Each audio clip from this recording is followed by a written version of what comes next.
వైని వినుడు వినుడు రామాయణ గాథ వినుడే మనసారా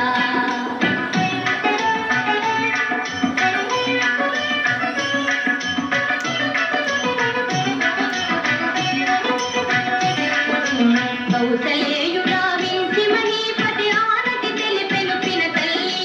మోసమెరిగి సౌమిత్రిక తానే దూతను దోసిల్లి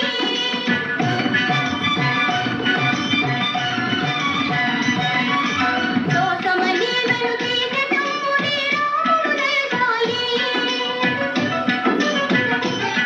వనవాస దీక్షకు సెలవు కోరి పిన తల్లి పదాల వ్రాలి వినుడు వినుడు రామాయణ గాథ వినుడి మనసారా ఆలపించిన ఆలకించిన ఆనందమొలికించే గాథ వినుడు వినుడు రామాయణ గాథ వినుడి మనసారా వినుడు వినుడు రామ